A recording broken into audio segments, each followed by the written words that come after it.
할렐루야. 오늘 저는 사람은 변할 수 있는가? 라는 제목으로 은혜를 나누려고 합니다.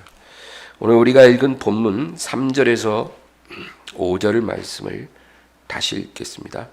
우리가 그의 계명을 지키면 이로써 우리가 그를 아는 줄로 알 것이요 그를 아노라 하고 그의 계명을 지키지 아니하는 자는 거짓말하는 자요 진리가 그 속에 있지 아니하되 누구든지 그의 말씀을 지키는 자는 하나님의 사랑이 참으로 그 속에서 온전하게 되었나니 이로써 우리가 그의 안에 있는 줄을 아노라. 아멘. 오늘 본문은 굉장히 중요한 진리를 우리에게 말씀합니다. 그의 계명을 지키는 것이 곧 그를 아는 것이고 그의 사랑이 우리 안에 온전하게 이루어지는 것이고 그의 안에 거한다. 그렇게 말씀합니다. 그리고 결론적으로 6절 말씀입니다. 6절 읽겠습니다. 그의 안에 산다고 하는 자는 그가 행하시는 대로 자기도 행할지니라. 다시 말해서 그가 행하시는 대로 행하는 자가 그의 안에 사는 자라는 거예요. 그를 온전히 아는 자입니다. 여러분, 우리의 믿음은 그냥 관념적인 것이 아닙니다. 지식적인 것이 아닙니다. 우리가 그의 안에서 행할 때 우리가 그를 믿는 것이고 그를 아는 것이고 그의 사랑이 우리 안에서 온전히 이루어진다. 그렇게 말씀합니다. 그러므로 그의 길을 따르는 자, 그를 닮는 자가 그를 믿는 자입니다. 대부분의 크리스찬들이요 예수를 닮는다는 것이 얼마나 중요한지를 잘 모릅니다. 그냥 교회에 나가서 앉아 예배드리면 믿는 것이라고 생각을 해요.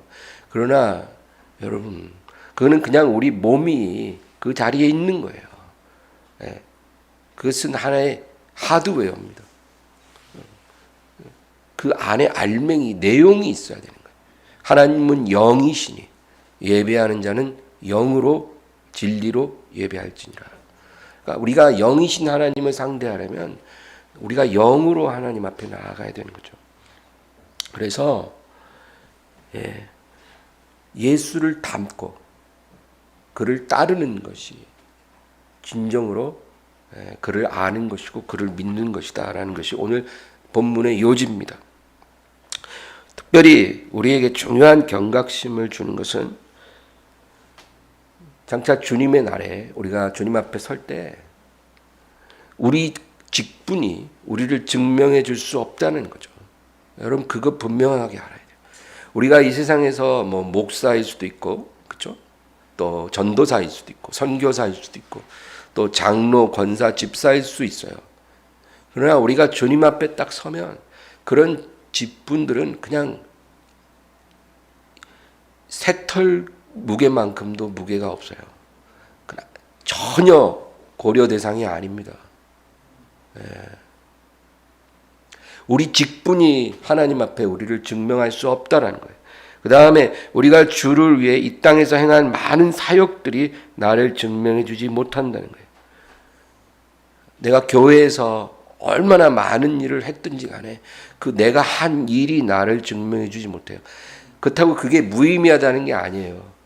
우리가 하나님 앞에 구원받은 후에 하나님의 상을 받는데 그건 필요한 거예요. 그러나 그것이 나의 구원을 이루어주지 못한다는 거죠. 하나님 앞에 영생으로 나를 이끌어주는 것은 아니라는 거예요. 내가 이 세상에 살면서 전도한 수백 명의 그 목록이 하나님 앞에 나를 세워주는 것은 아니라는 거예요. 그래서 고린도전서 9장 27절 말씀 읽겠습니다. 내가 내 몸을 쳐 복종하게 함은 내가 남에게 전파한 후에 자신이 도리어 버림을 당할까 두려워함이라. 내가 내 몸을 쳐서 복종하게 한다는 거예요. 나를 스스로 내가 쳐서 복종시킨다는 거예요.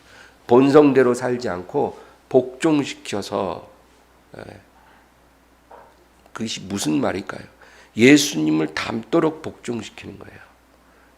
그러니까 내 스타일대로 사는 게 아니라 예수 닮은 사람이 되도록 나를 스스로 쳐서 복종시키는 것은 내가 남에게 전파한 후에 자신이 도리어 버림을 당할까 두려워함이라. 그러니까 실컷 남을 양육하고 전도 다 해서 구원시켜 놓고 나는 나를 쳐서 복종시키는데 실패할 수 있다는 거예요. 예수 닮는데 실패하는 거예요. 그러면 하나님 앞에 버려지는 거예요. 500명 전도해서 구원시키고 나는 지옥에 가는 거예요. 그런 일이 일어난다는 거예요. 그래서 이 고백이 누구의 고백이냐면 바울의 고백이에요. 바울 같은 사도도 두려움이 있는 거예요. 내가 남에게 복음을 전파한 후에 내가 도리어 버림받을까 두려워함으로 내 스스로를 쳐서 복종시키노라.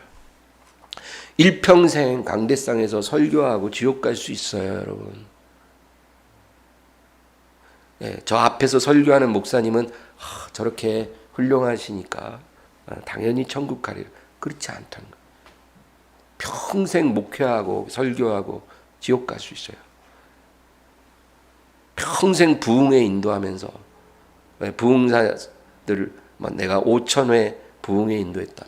2만 번 부흥에 인도했다. 자랑하는데 그러고 지옥 갈 수 있어요. 수백 명 전도하고 지옥 갈 수 있어요. 나를 주님 앞에서 증명할 수 있는 것은 오직 한 가지입니다.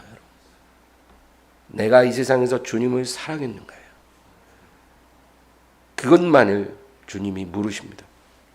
그러면 우리가 주님을 사랑했는지 안 했는지를 어떻게 증명할 수 있을까요? 우리가 사랑합니다라고 고백한다고 그걸 믿어주실까요? 그렇지 않다는 거예요. 우리가 예수를 진실로 사랑했다는 것은 우리가 그의 계명을 지키는 것으로 입증된다고 성경이 말씀합니다.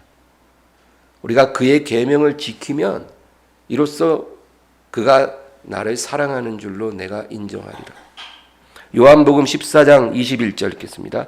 나의 계명을 지키는 자라야 나를 사랑하는 자니 나를 사랑하는 자는 내 아버지께 사랑을 받을 것이요 나도 그를 사랑하여 그에게 나를 나타내리라.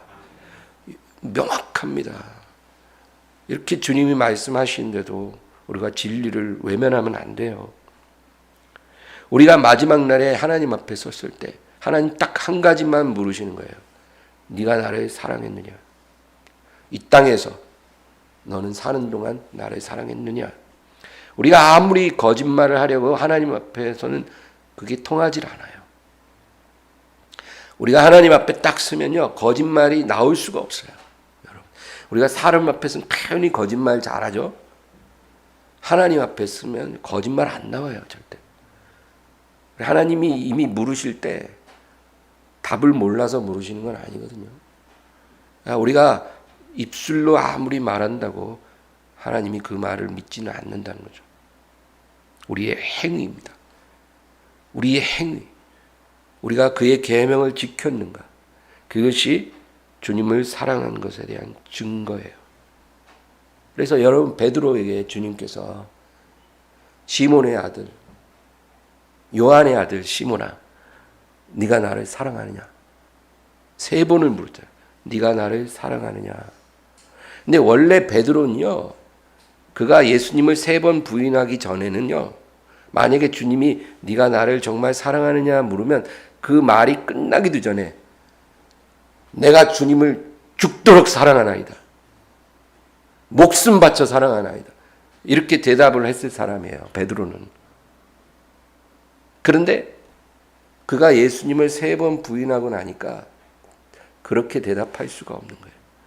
그렇다고 주님을 안 사랑하는 건 아니거든요. 그러니까 뭐라 그래요? 내가 주를 사랑하는 것을 주께서 아시나이다. 주님 이렇게 물으시지만 주님은 제 마음을 이미 아십니다. 여러분. 우리가 연약해서 넘어지는 것은 하나님께서 긍휼히 여기십니다. 너무 낙심하지 마세요. 우린 연약하기 때문에 맨날 넘어져요. 그러나 우리가 다시 일어서게 하십니다. 우리가 넘어진다고 해서 우리가 사랑하지 않는다고 여기시지는 않아요. 그러나 우리가 지속적으로 주님의 계명을 무시하면 우리가 아무리 주님을 사랑한다고 고백해도 주님께서는 그것을 인정해 주시지 않을 것입니다. 요한복음 15장 10절입니다. 내가 아버지의 계명을 지켜 그의 사랑 안에 거하는 것 같이 너희도 내 계명을 지키면 내 사랑 안에 거하리라. 아멘. 그러므로 우리가 주님 뜻대로 살지 않고 있다면 우리 주님 사랑 안에 거하기 어려워요. 우리가 주님 계명을 전혀 지키지 않으면서 내가 밥을 평안히 먹고 맛있게 먹고 잠도 잘 자고 있다면 여러분 우리는 주님을 사랑하는 것이 결코 아닙니다. 그냥 교회에 왔다 갔다 하고 교회에서 집사되고 권사됐다고 해서 주님 사랑하는 게 아니라는 거예요.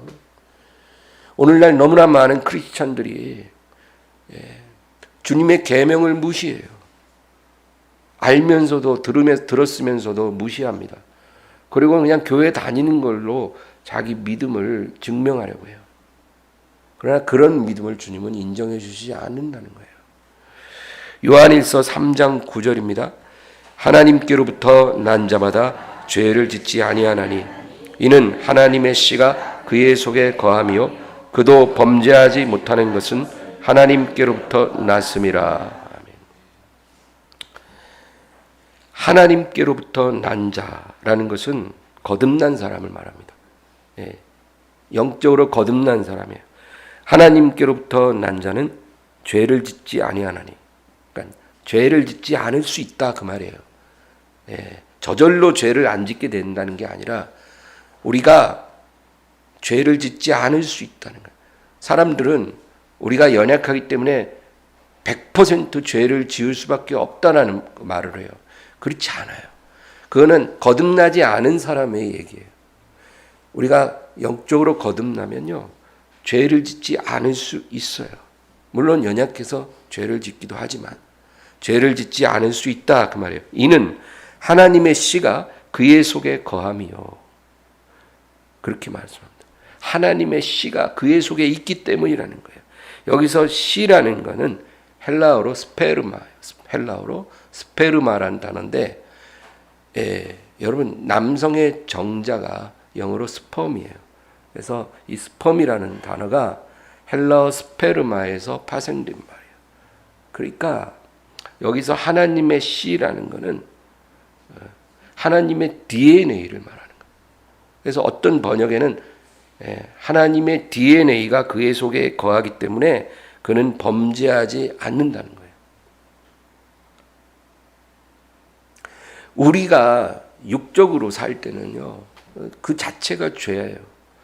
그러나 거듭난 후에 하나님의 DNA가 우리 안에 들어오면 우리는 범죄하지 않는다는 거죠. 그러면 이것이 무엇일까요? 성령이에요. 성령.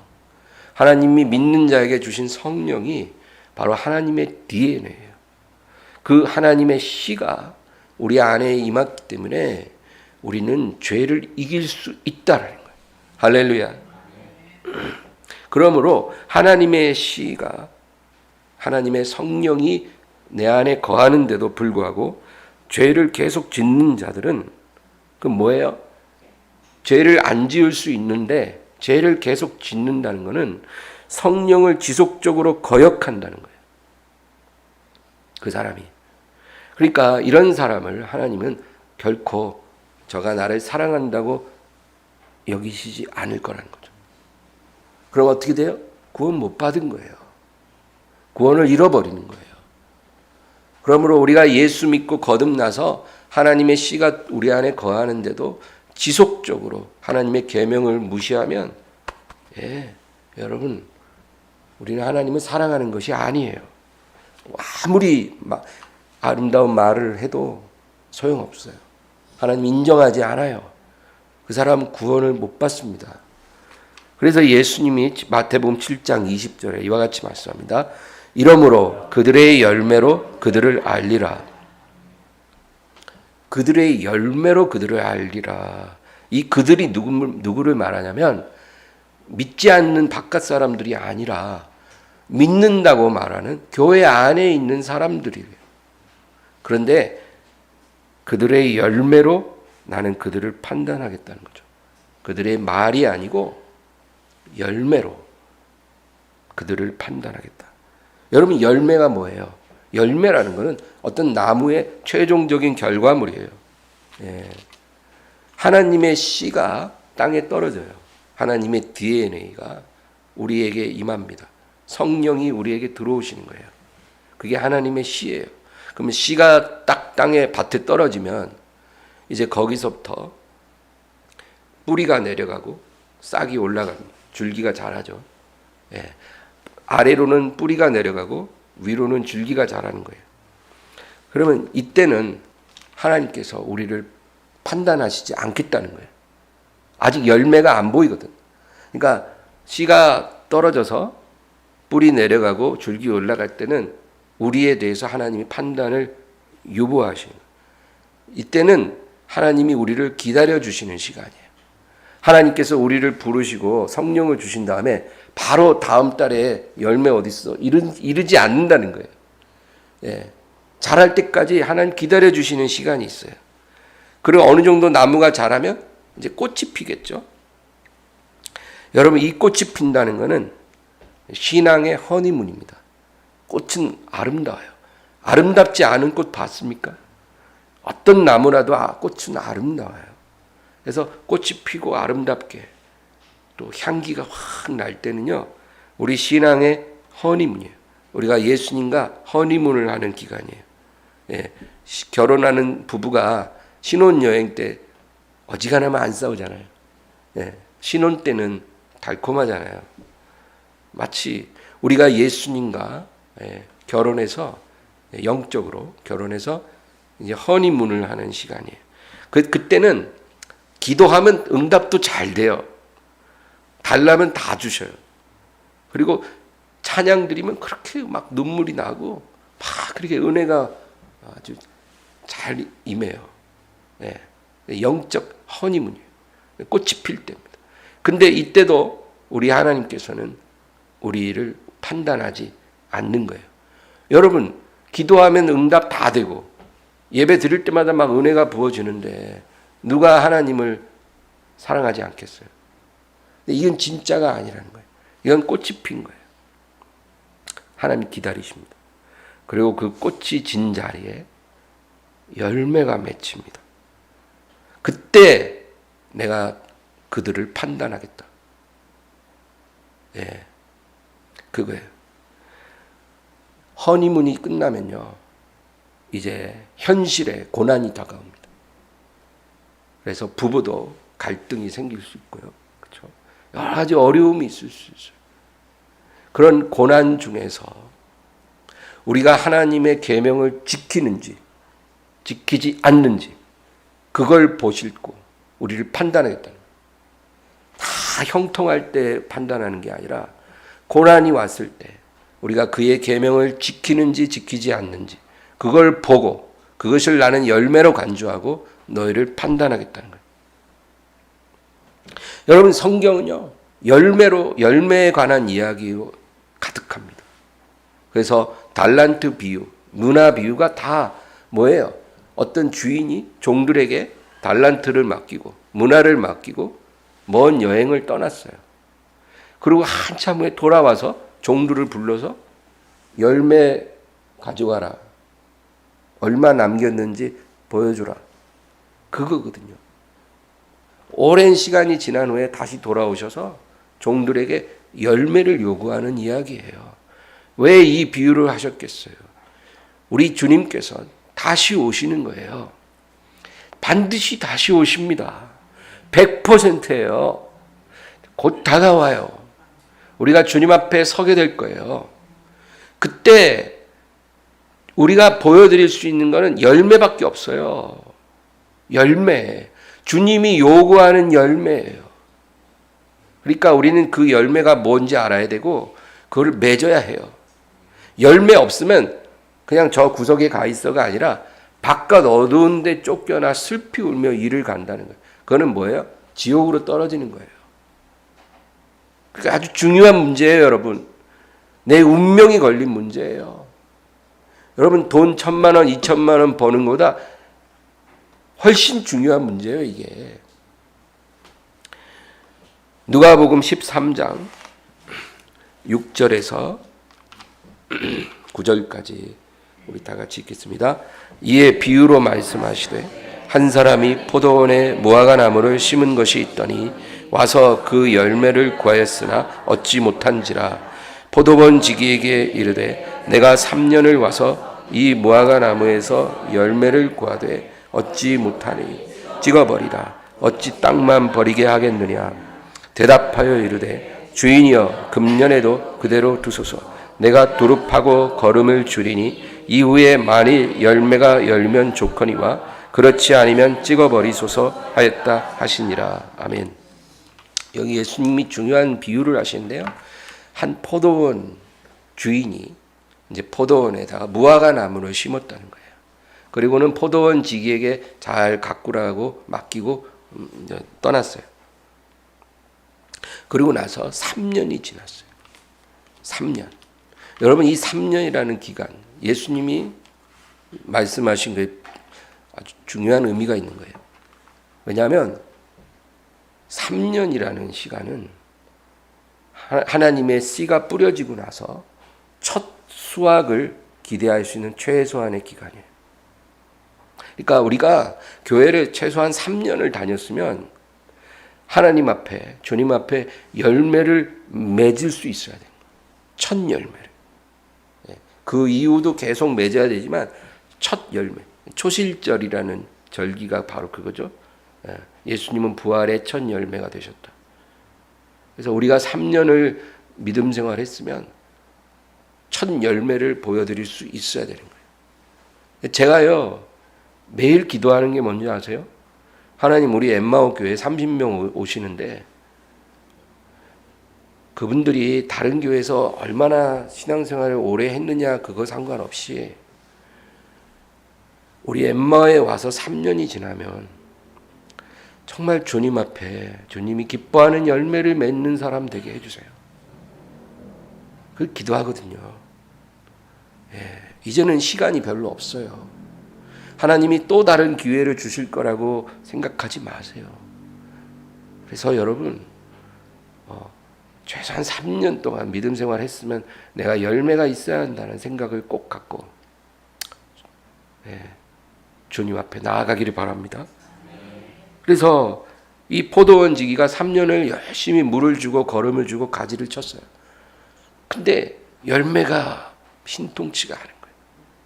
그래서 주인이 와서 화가 났어요. 내가 3년 동안을 기다렸는데 아무것도 없으니 찍어버리라. 어찌하여 땅만 버리느냐. 그러니까 이 포도원 지기가 간청을 해요.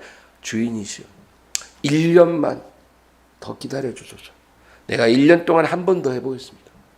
그래도 안 되면 그때는 주인 마음대로 하소서. 예수님이 이 비유를 하신 게요, 여러분, 아주 의미심장한 거예요. 세례 요한은요, 마태복음 3장 10절 읽겠습니다. 이미 도끼가 나무 뿌리에 놓였으니 좋은 열매를 맺지 않은 나무마다 찍혀 불에 던져지리라. 지금요, 도끼가 나무 뿌리에 놓여 있다는 것은 이제 찍힐 날 가까웠다 그 얘기죠. 열매 없으면 찍히는 거죠. 하나님께서 우리에게 경고하시는 거예요. 내가 원가지도 아끼지 않았는데 격가지들, 접붙임 받은 너희들을 아낄 것 같으니. 하나님은 우리를 위해 독생자까지 주셨지만 우리가 그것을 소홀히 하고 열매가 없으면요, 하나님은 원가지인 유대인도 찍어버린 것처럼 접붙임 받은 이방인들은 당연히 찍어버립니다. 왜 우리가 하나님을 두려워하지 않습니까? 여러분, 신앙은 아주 실제적인 것이고 아주 절박한 거예요. 나와 하나님과의 관계예요. 그냥 삶의 액세서리가 아니에요, 여러분. 일주일 7일 중에 6일 동안 내 마음대로 살다가 그냥 주일날 와서 반쯤 졸면서 휴대폰 봐가면서 껌 씹어가면서 그리고 예배 드리고 돌아가면 신앙생활을 하는 그런 액세서리가 아니에요. 마태복음 7장 15절에서 23절 읽겠습니다. 거짓 선지자들을 삼가라. 양의 옷을 입고 너희에게 나아오나 속에는 노략질하는 일이라. 그들을 열매로 그들을 알지니 가시나무에서 포도를 또는 엉겅퀴에서 무화과를 따겠느냐? 이와 같이 좋은 나무마다 아름다운 열매를 맺고 못된 나무가 나쁜 열매를 맺나니 좋은 나무가 나쁜 열매를 맺을 수 없고 못된 나무가 아름다운 열매를 맺을 수 없느니라. 아름다운 열매를 맺지 아니하는 나무마다 찍혀 불에 던져지느니라. 이러므로 그들의 열매로 그들을 알리라. 나더러 주여 주여 하는 자마다 다 천국에 들어갈 것이 아니요 다만 하늘에 계신 내 아버지의 뜻대로 행하는 자라야 들어가리라. 그날에 많은 사람이 나더러 이르되 주여 주여 우리가 주의 이름으로 선지자 노릇하며 주의 이름으로 귀신을 쫓아내며 주의 이름으로 많은 권능을 행하지 아니하였을까 하리니 그때 내가 그들에게 밝히 말하되 내가 너희를 도무지 알지 못하니 불법을 행하는 자들아 내게서 떠나가라 하리라. 아멘. 분명합니다. 우리가 주님 앞에서 어떤 사역을 한 것들은요, 그것이 우리를 증명하지도 못하고 우리를 구원해내지도 못해요. 주의 이름으로 선지자 노릇했다는 건 뭐예요? 주의 이름으로 목사 노릇했다 그거예요. 주의 이름으로 귀신을 쫓아내고 많은 권능을 행했다는 것은 그건 성령의 은사도 나타났다는 거예요. 그런데 이런 것들이 우리를 증명하지 못한다고 주님 말씀하셔요. 그리고 오직 주의 뜻대로 행하는 자라야 천국에 들어가리라. 여러분, 주의 뜻대로 행하는 게 뭐예요? 예수님을 따라가는 거예요. 예수님을 닮는 거예요. 그게 하나님이 원하시는 열매예요. 예, 전도 몇백 명 하고 헌금 엄청 하고 봉사 엄청 하고 그런 걸로 열매 맺으려고 하지 말고 예수를 닮는 사람으로 변화되세요. 변화되세요. 다른 거 하려고 하지 말고 내가 변화돼요. 내가. 그게 열매예요. 그 열매 못 맺으면 구원 못 받는다는 거예요. 중요한 얘기예요.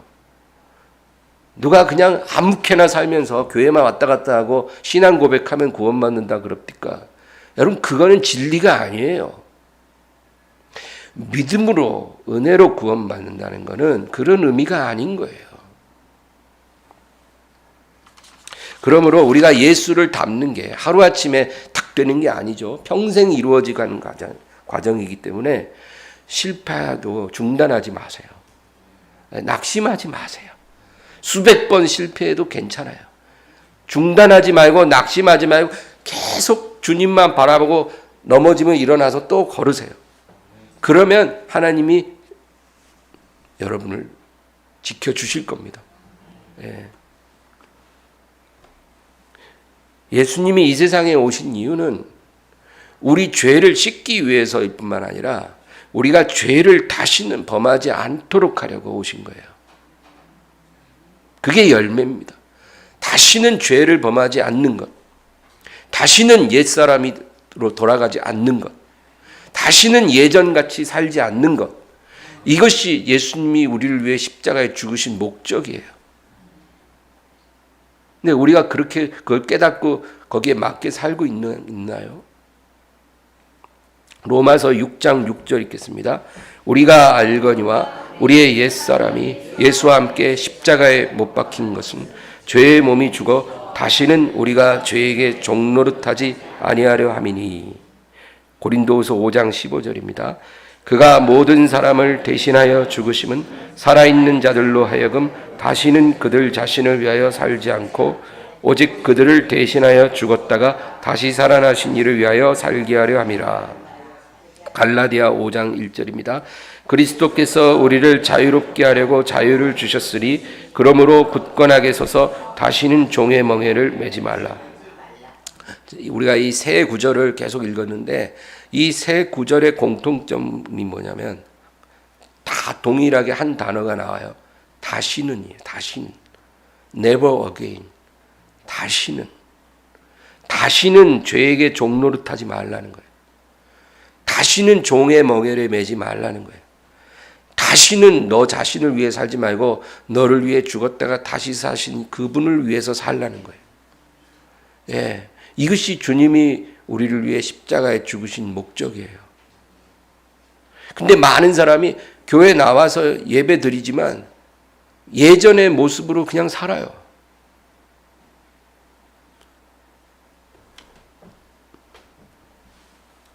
우린 절대로 예전으로 돌아가서는 안 됩니다. 오늘 설교 제목이 사람은 변할 수 있는가? 여러분, 오늘날의 세대는요, 사람을 바꿀 수 있는 능력을 부인하는 세대입니다. 사람이 변화될 수 있다는 것을 믿지 않는 시대예요. 물론 사람이 변하는 것은 어렵습니다. 정말 어려워요. 여러분도 아시잖아요. 내가 스스로 변한다는 게 얼마나 어렵습니까? 그래서 사람은 고쳐 쓰는 거 아니다, 이런 말까지 있잖아요. 변하지 않는다는 거죠. 그러나 잠언서 19장 19절 한번 읽겠습니다. 노하기를 맹렬히 하는 자는 벌을 받을 것이라. 내가 그를 건져주면 다시 그런 일이 생기리라. 이거는 일반적인 지혜예요. 그러니까 분노를 조절하지 못하는 사람을 네가 용서해주면 너는 그 사람을 계속 용서하게 된다는 거예요. 그 사람은 그것을 고치지 못하기 때문에 너는 계속 용서해 줄 수밖에 없게 될 것이라는 거죠. 그만큼 사람이 변하기 어렵다는 거예요. 그러나 여러분, 성경은 하나님은 사람을 변화시킬 수 있다라고 말씀합니다. 내 힘으로 안 돼요. 누가 나를 바꿀 수 없어요. 남편이 아내 못 바꾸고 아내가 남편 못 바꾸고 부모가 자녀 못 바꿔요. 그런데 오직 하나님만이 사람을 변화시킬 수 있다. 로마서 14장 4절입니다. 남의 하인을 비판하는 너는 누구냐?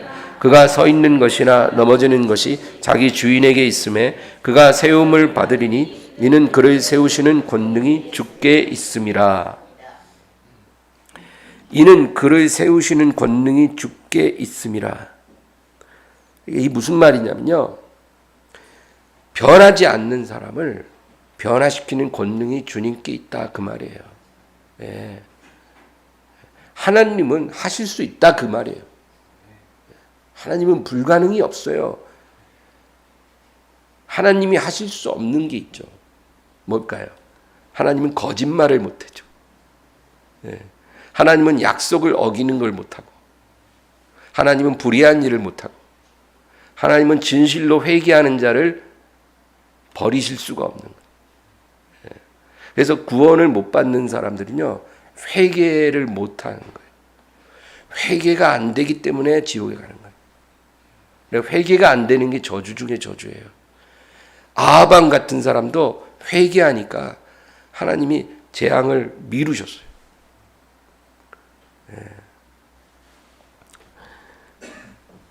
여러분, 그러므로 우리가 정말 변화되기 원하고 열매 맺기를 원하면 세 가지만 기억해요. 첫째는 변화를 진정으로 갈망해야 합니다.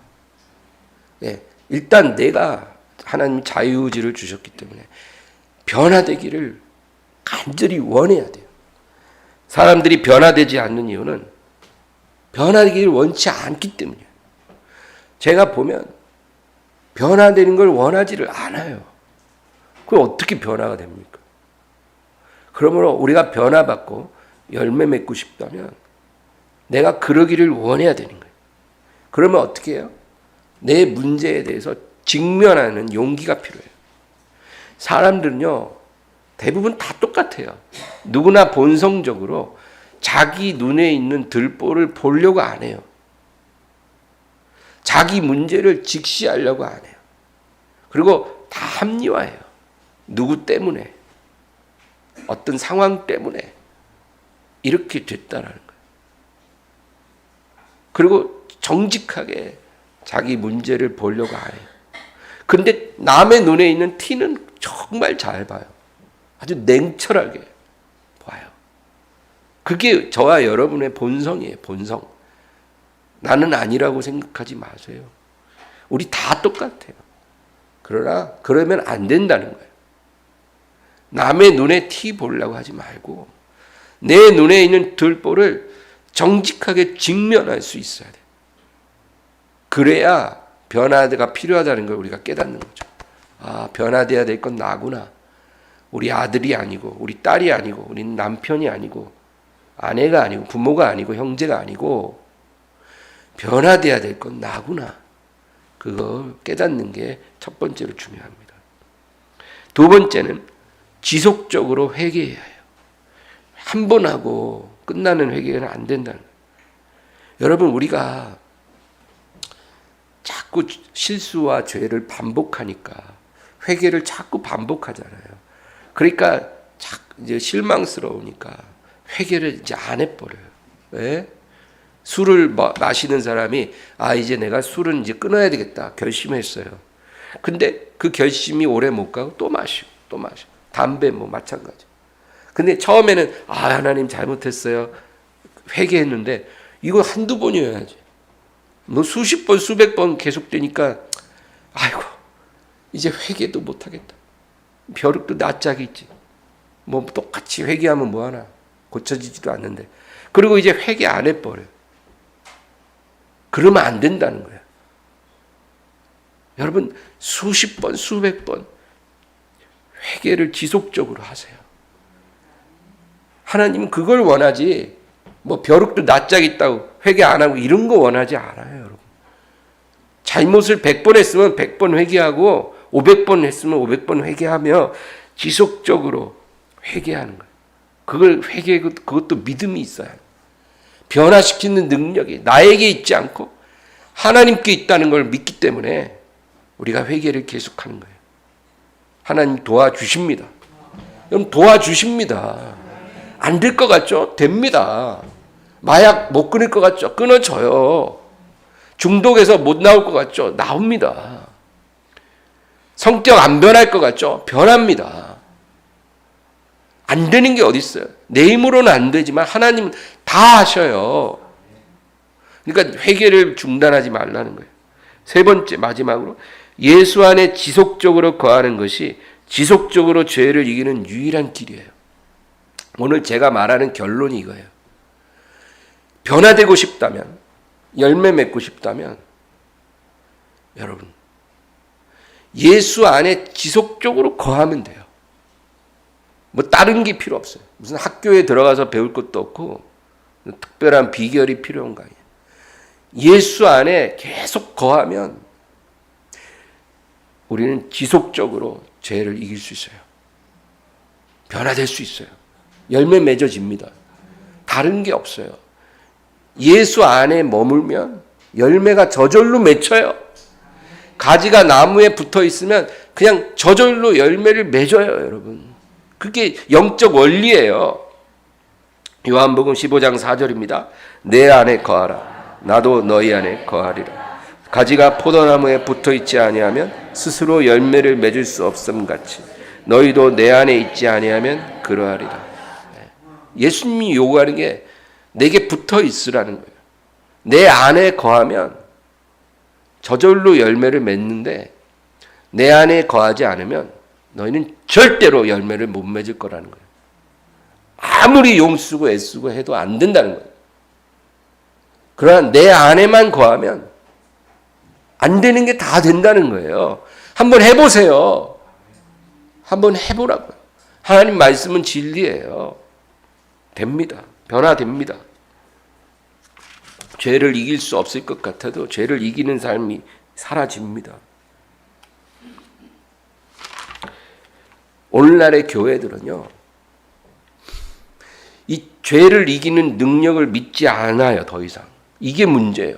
여러분, 지금 미국 교회, 유럽 교회, 호주 교회는요, 동성애자가 목사 안수를 받아요. 동성애자가 교회에 오면 그냥 한 패밀리라 그래요. 그러니까 그들을 변화시킬 수 있는 능력이 하나님께 있다는 것을 믿지 않아요. 그 능력을 못 믿으니까 그냥 그들과 공존하는 것을 선택해요. 사랑이라는 이름으로 그냥 같이 있자는 거예요. 사랑이니까. 같이 있자는 거예요.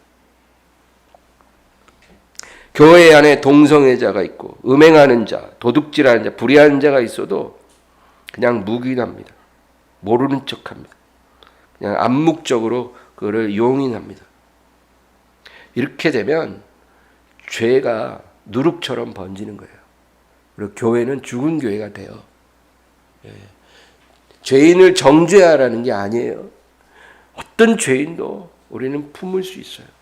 그러나 교회에 들어왔으면 이제 죄를 버리기 위해서 여행을 떠나야 돼요. 그러면 하나님이 기다려주세요. 10번, 20번, 100번 실패해도 기다려주시고 도와주세요. 변화시킬 수 있는 능력이 하나님께 있습니다. 그게 교회예요. 디모데후서 3장 5절 읽겠습니다. 경건의 모양은 있으나 경건의 능력은 부인하니 이 같은 자들에게서 내가 돌아서라. 경건의 능력이 뭐예요? 죄를 이기는 능력이에요. 죄를 이기는 능력, 사람이 변화된다는 그 믿음, 그것이 바로 경건의 능력입니다. 이것을 부인하는 자들에게서 돌아서라. 그러면 여러분, 죄하고는 협상을 하지 마세요. 죄하고 협상하지 마세요.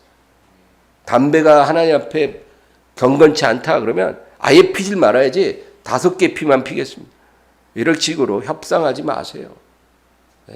하나님, 제가 큰 돈은 횡령 안 하지만 작은 돈은 좀 하겠습니다. 먹고 살 수가 없어요. 이해해 주세요. 이렇게 생각하지 마세요.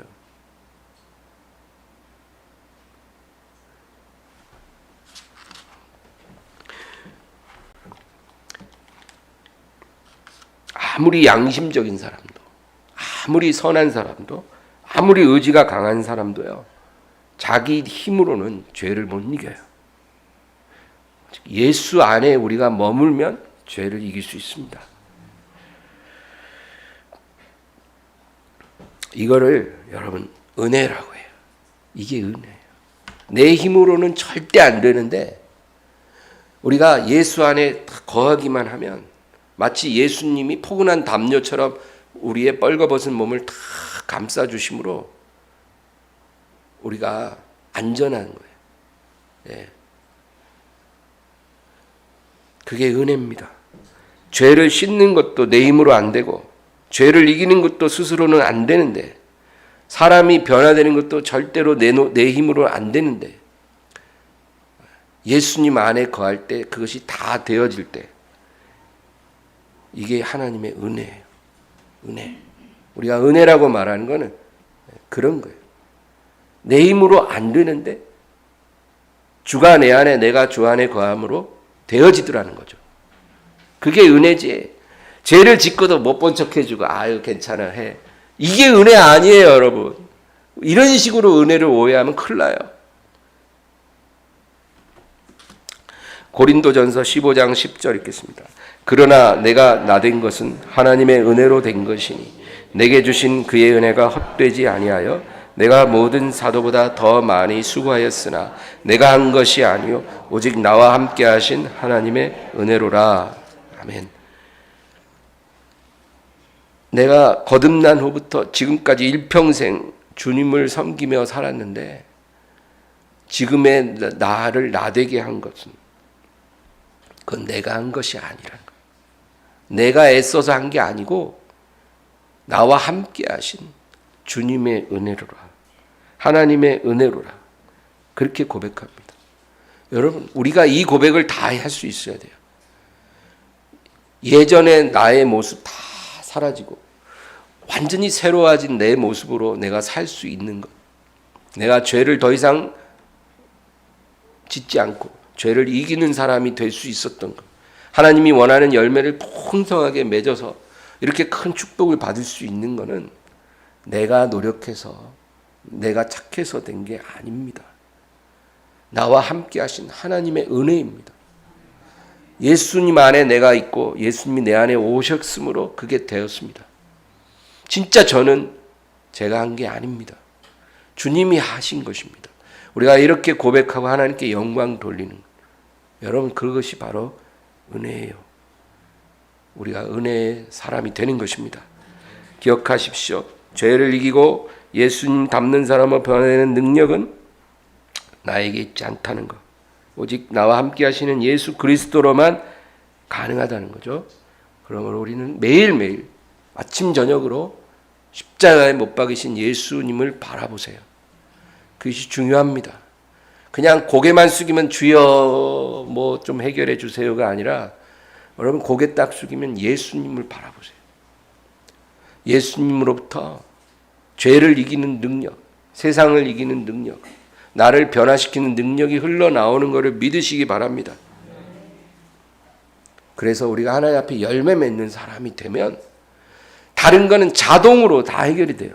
물질 문제 자동 해결, 건강 문제 자동 해결, 모든 자녀 문제, 얽히고 설킨 모든 저주들이 다 풀어지는 역사가 일어난다는 거예요. 너희가 땅에서 풀면 하늘에서도 풀리리라. 여러분 이 믿음으로 사시기를 주의 이름으로 축원합니다. 하나님 아버지, 오늘도 주님을 찬양하며 주님을 의지하오니 주님 변화되는 능력이 주께로부터 임할 줄 믿습니다. 내 힘으로 안 되는 모든 일들이 주님 안에서 주님으로부터 흘러나오는 그 능력이, 그 은혜가 우리를 변화시키실 줄 믿습니다. 그래서 날이 갈수록 주 예수를 닮아가게 하옵소서. 예수님을 더욱 따라가게 하옵시고 예전에 내가 이기지 못했던 모든 유혹과 그 죄악을 이기는 자가 되게 하여 주시옵소서. 예수님의 이름으로 기도합니다. 아멘. 찬양하고 기도하겠습니다.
사랑 은혜 아니면 나서지 못하네. 다시 한번 은혜 아니면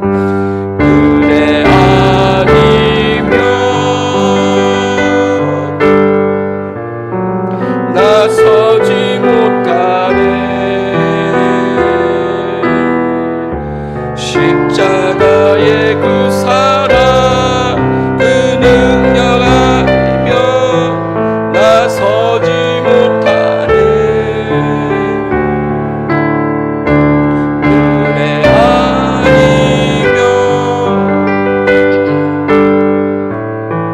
나서지 못하네. 놀라운 사랑 은혜 아니면 나서지 못하네. 말씀 생각하며 기도합니다. 주여 주여 주여